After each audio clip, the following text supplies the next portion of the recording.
nohera kuco twahereye ko kuva kare two turavuga tuti société civile mbega igizwe nandi igizwe n'abande turavye mu nyandiko n'abagize ubushakashatsi baravuga yuko société civile irimo abo bose bakora kugira ngo bashireho ivyo vyose vyotuma umuntu wundi atari mu nzego ashobora gushikirwa n'iterambere mu gihugu. No kuvuga iki aho hajamwo ayo mashirahamwe aza ashigikira mu bisata bitandukanye kubera murazi yuko iyo haro ishirahamwe rigenda ryatanze imigambi rivuga riti je nzoshigikira dufate mu vy'ubutunzi abandi bazofasha mu vy'indero abandi bazofasha muri ibi n'ibindi. Hanyuma bavuze abikorero twabo abatunganya imigambi bikorera twabo no kuvuga les sociétés privées kuko nibo batanga kori nabo kandi nibo bavuze ati mu bikorwa bariko barakora barakenera ivyo leta yo bakorera kugira ngo ibikorwa byabo bikore bitera bije imbere. Harimo babandi abashakashatsi kuko abashakashatsi nibo bakora muri domaine d'activité yari yo yose hama harimo recherche harimo abamenyesha makuru nkuko babivuze abamenyesha makuru nibo bagenda gushikana imigambi mu bantu kugira babimenyeshe canke babivuze canke bavyanditse abo nabo numva yuko baterera mu kugira ngo imigambi ishigwe mu ngiro.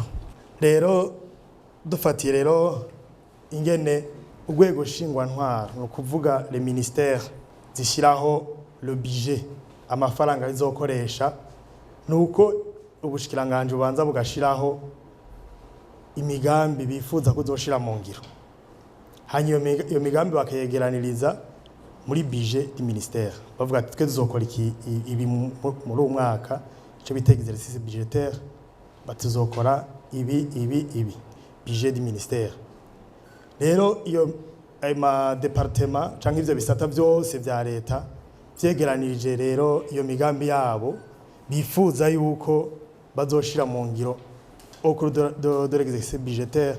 baraheza bagaconstituer ico bita le budget général de l'État. Rero iyo budget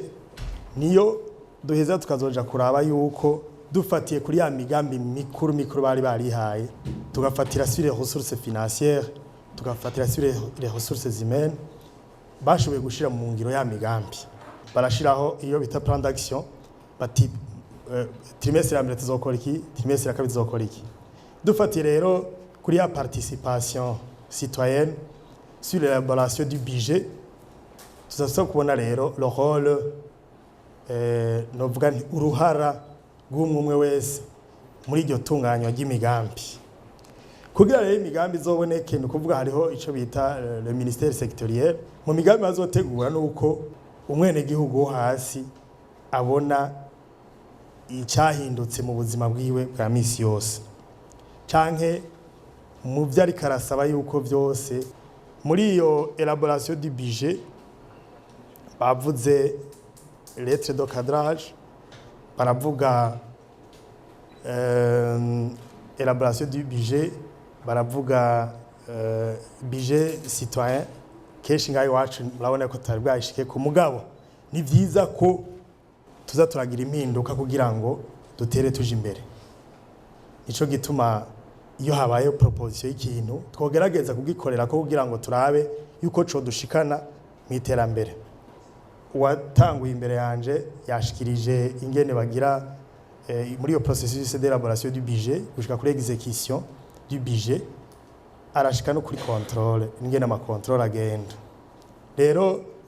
dufatiye rero kuri société civile ico yategeza kucikora muri ico citwa élaboration du budget. Dufatiye ku muntu prise en individu akaba ari umuntu nka jewe dufate ndi muri commune imwe mu makomine y'igihugu ndindiriye ko leta izonkorera inkibarabara dufate n'akarorero iyo société civile yategeza kuca ikora en fonction y'ingene yagize plan d'action bati mbetwe muri secteur ya agriculture les lacunes tubona imigambi mikuru yohagarara ko niyi muri secteur de l'éducation ma organisation et société civile turabizi ati ibi byo bimeze gute, hama bagaza gushikiriza iyo migambi kugira ngo abajejwe intwaro no kuvuga rwego shingwa ntwaro rwa leta rushobore gufatira kuri iyo migambi, kubera rimwe rimwe aro bishika bakiyumvira yuko twokora umugambi aha mugabo hataba ya participation y'abari ngaho, kugira ngo ivyo vyumviro by'abantu vyegeranire hamwe. Harakenewe rero iyo migwi, no kuvuga ayo mashira hamwe, ayo masendika, ayo bamenyesha makuru. Ico nagomba guhagarara ko cyane rero novuga nije nofatira ko ni kuri ico citwa la participation citoyenne dans l'élaboration du budget, kubahanuza canke kubabaza imigambi mikuru. Murazi yuko hari hasanzwe hariho duhereye hasi hariho conseil communal. Le conseil communal yategeza kuja kumviriza abantu bivanye ku mitumba itandukanye ivyifuzo byabo kugira ngo bashitse kwihangiro baba bihaye. Iyo conseil communal yiheze ikaraba bivanye n'itunganyo ry'amafaranga ya commune akozwe n'urwego nshingwa ntwaro rwa commune n'imigambi mikuru bashize kuhamagaheza bagatora ico bita vote du budget communal. Aho rero novuga nti niho hoba uruhara rudasanzwe kuri babandi bari hari hasi bari muri ya société civile bajeje kuraba ibintu nyamukuru abenegihugu baba bakeneye. Rero abo bogerageza kugira ngo bashobore guterera le conseil communal bati muri ya migambi muzoshiraho turifuza ko mwodushiraho iki niki. Hanyuma hariho ama organisation keve au niveau national, harimo nk'iyi Parseme, harimo n'izindi. No kuvuga ivyo muterera abajejwe gushira mu ngiro imigambi mikuru y'igihugu abaravyumva. Ni nka contrôle des politiques publiques, kubera la politique publique ashobora kuba évaluée avant son exécution. Bakavuga ati no mugambi nawo tubona umeze uku au niveau parlementaire bakagico bawushikirijeko. Hanyuma mwavuze kuri exécution, muti muri exécution muri ya migambi mikuru rero yigwa carihaye muvuga muti tuzokora ibarabara, tuzokubaka amashure, tuzokubaka université, tuzokora ikindi kintu cyacu cyose cyane, tuzoteza imbere amakoperative, tuzogira ikindi bivana ico bita la politique publique, umugambi leta iba yashize imbere. Aho harakenewe yuko habamwe igenzurwa mu shirwa mu ngiro y'uwo mugambi. Ico gituma mubona ko leta yashizeho ama structure inzego zitandukanye mu igenzurwa y'ingana amafaranga ariko arakoreshwa. Mu rwego rw'ubushikiranganje barashizeho rwego novuga inspection générale du ministère ijeje kuraba au niveau de l'exécution bati mbe imigambi ubushikiranganje bwihaye ikiragushikako. Hanyuma au niveau ndabona ko bashizeho hariho inspection générale de l'État ijeje kuraba yuko ibikorwa imigambi leta yihaye icyo irashirwa mu ngiro uko vyategezwe kugenda. Mwavuze urwego rwa Cour des comptes sanzwe nkorera, no kuvuga twe tugira contrôle externe, no kuvuga après l'exécution. Turaba rero nimba ari ya projet de loi de finance qui a été élaboré et approuvé, ya migambi bashirwamwo à la fin de l'exercice, baraheza bakaduha projet de loi de règlement et de compte rendu budgétaire, aho tugira umwihwezo kugira ngo turabe yuko amafaranga leta iba yaratekanije n'imigambi iba yaratekanijwe yashoboye gukorwa. Rero novuga nti duhereye muri élaboration tukaja muri exécution, hanyuma tukaja no muri contrôle kuko la Cour des comptes après cet audit externe irapiblia iyo rapport yayo, hanyuma hagasohoka iyo loi de règlement et de compte rendu budgétaire, aho mushobora kubona ibikorwa byashoboye gukorwa par rapport y'ibikorwa byatekanijwe. Rero twovuga tuti twotera intege abantu bose kuko iterambere ni rya twese. Mwavuze muta amafaranga tuba twaratanze, turifuza kubona ico yakoze. Kugira dushike kuri ibyo yakoze rero nuko habamo implication y'uwo muntu wese. Kandi abanga karorero nkunye twavuze tuti tugiye twubake barrage ahantu mugabo ugasanga suivi yabayemwo intege nke ifu yuko ababibonye bari hariya bataca bahora kuko bavuze muti abari inyubako rusange inyubako rusange mu guheraheza rero navuga nti hari ivyo nosaba kuvyerekeye société civile ubwa mbere ama organisation ya société civile ari mu gihugu ari karakora ico yategeza gukora hanyuma ica kabiri havuga nti nimba ari karakora ivyo yategeza gukora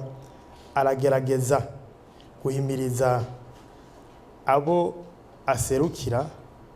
pour élargir l'assiette fiscale kubera amafaranga nimba tuzotoza amafaranga muri uno mwaka bavuze icyerekeye mesure nouvelle pour mettre muri lettre de cadrage harabamwo ico ca mesure nouvelle mbe amafaranga muri uno mwaka tuzotoza azova pour éviter yuko azobaho bya biri vya prévision irréaliste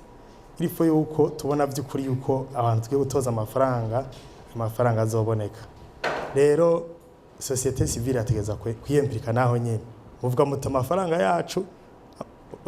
uruhara rwacu rero naho habaho des droits harabaho même des obligations kuko qui s'implique il y a des droits et des obligations. Il y a des obligations pour la société civile pour l'implication dans cette transparence budgétaire kuko muri iyo prévision no kuraba muti mbega ibikorwa biko birakogwa muri bimwe leta yashira muri projet de loi de finance turabibona by'ukuri sur le terrain nimba tuzotoza kwikawa na karorero société civile yategeza kucija kuraba ati mbega ikawa ikirabaho by'ukuri nimba ari icayi kiho kirabaho nimba ari ikintu kizotuma habaho élargissement de l'assiette fiscale iba yaroye comme mesure nouvelle bakaraba pour l'implication ayo mafaranga kugira azoboneke amaze kuboneka rero niho cyo dufata rero wa murindi kugira ngo tuzorabe tuti imbere yuko bayatoza tujemwo imbere yuko mu nteguro tujemwo hanyuma ikindi naco nuko kuko mwabicishijemwo ya budget citoyen kugira ngo umuntu n'uri kure ashobore kwisomera mu kirundi canke iyo ni intambwe ngira ngo twifuza ngira ngo kuko izo babishikwa ko kugira ngo umuntu yumve yuko ari impliqué mu iterambere ry'igihugu hanyuma rero mu guheraheza mwavuze gucerekeye contrôle zigigwa novuga ni n'amashami mpuzamakungu canke amaudit azava inyuma y'igihugu aho tuba classé kenshi mu bibanza vy'amaji inyuma canke inyuma nibaza yuko ari uruhara rw'umwe wese muri twebwe